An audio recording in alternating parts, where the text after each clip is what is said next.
ನನ್ನೆಲ್ಲ ಪ್ರೀತಿಯ ವೀಕ್ಷಕರಿಗೆ ನನ್ನ ಯೂಟ್ಯೂಬ್ ಚಾನಲ್ಗೆ ವೆಲ್ಕಮ್ ಮಾಡ್ತಾ, ಎಲ್ಲರೂ ಹೇಗಿದ್ದೀರಾ ಅಂತ ಕೇಳ್ತಾ, ನವರಾತ್ರಿಯ 8ನೇ ದಿನ ಮಹಾಗೌರಿ ದೇವಿಯ ಆರಾಧನೆಯನ್ನು ಮಾಡ್ತಾರೆ. ಶ್ರೀ ಸೋಮೇಶ್ವರ ದೇವಾಲಯದಲ್ಲಿ ಶ್ರೀ ಶಕ್ತಿ ಪಾರ್ವತಿ ಅಮ್ಮನವರಿಗೆ ಶಾರದಾಂಬೆಯ ಅಲಂಕಾರವನ್ನು ಮಾಡಲಾಗಿದೆ. ತುಂಬ ಅದ್ಭುತವಾಗಿ ಅಕ್ಷರಾಭ್ಯಾಸವನ್ನು ಕೂಡ ನಿನ್ನೆ ದಿನ ನೆರವೇರಿಸಿದ್ದಾರೆ. ಅದರ ವಿಡಿಯೋ ಕೂಡ ನಾನು ನಿನ್ನೆ ಅಪ್ಲೋಡ್ ಮಾಡಿದ್ದೀನಿ. ಹಾಗೆ ಇವತ್ತು ರಾತ್ರಿಯ ವಿಡಿಯೋವನ್ನು ಈಗ ನಾನು ಅಪ್ಲೋಡ್ ಮಾಡ್ತಿದ್ದೀನಿ. ಮಹಾಗೌರಿಯ ಆರಾಧನೆ ಹೇಗಾಯಿತು ಅಂತ. ಮಹಾಗೌರಿ 16 ವರ್ಷದ ಯೌವನೆಯಾಗಿ ಕಾಣಿಸ್ಕೊಳ್ತಾಳೆ. ಗೌರಿ ಅಂತ ಅಂದರೆ ಗಿರಿ ಅಥವಾ ಪರ್ವತದ ಮಗಳು ಅಂತ ಕೂಡ ಗೌರಿಯನ್ನು ಕರೆಯೋದಿದೆ. ಗೂಳಿಯ ಮೇಲೆ ಪ್ರಯಾಣಿಸುವ ಹಾಗೆ ತ್ರಿಶೂಲದೊಂದಿಗೆ ಡಮರು ಅನ್ನು ಹಿಡಿದುಕೊಂಡು ಗೌಳಿ ಮೇಲೆ ಬರ್ತಾಳೆ ಅನ್ನೋದು.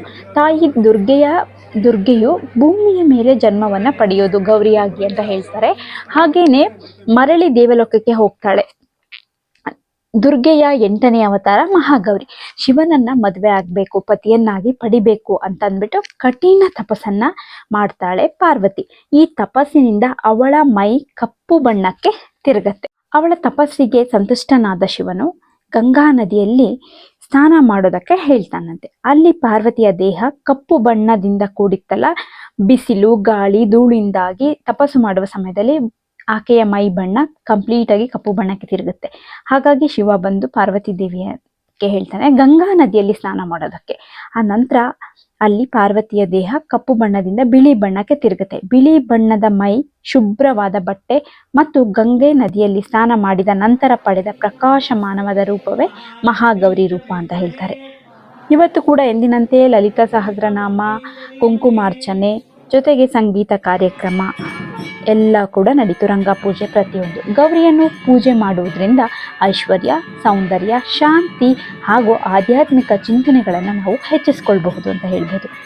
ಎಲ್ಲ ಆದ ನಂತರ ಮಹಾಮಂಗಳಾರತಿ ನಡೀತಾ ಇದೆ. ಕರೆಕ್ಟಾಗಿ 8:30 ಸಮಯದಲ್ಲಿ ಶ್ರೀ ಸೋಮೇಶ್ವರ ದೇವಾಲಯದಲ್ಲಿ ನವರಾತ್ರಿಯ ಪ್ರತಿ ದಿನದಲ್ಲೂ ಮಹಾಮಂಗಳಾರತಿ, ಆರತಿ ಪ್ರತಿಯೊಂದು ನಡೆಯುತ್ತೆ.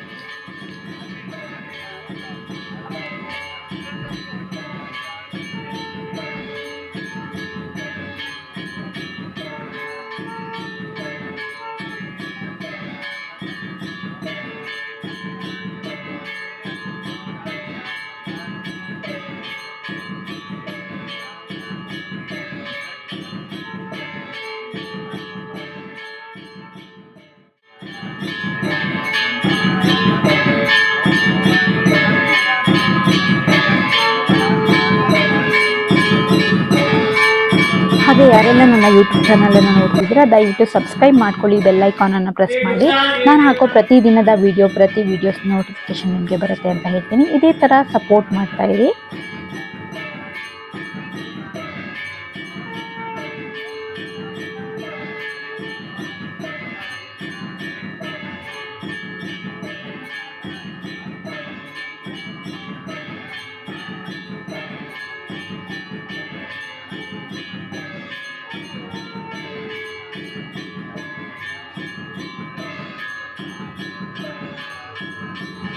ಇದನ್ನೆಲ್ಲ ಮುಗಿಸ್ಕೊಂಡು ನಾವು ಮಂಗಳಾರತಿಯನ್ನು ತಗೊಂಡು ಪ್ರಸಾದದ ವಿನಿಯೋಗ ನಡೀತು. ಅಲ್ಲಿ ಹೋದ್ವಿ, ಪ್ರಸಾದ ತಗೊಂಡು ಎಲ್ಲರೂ ಮನೆಗೆ ಹೊರಟು ಅಂತ ಹೇಳ್ಬೋದು.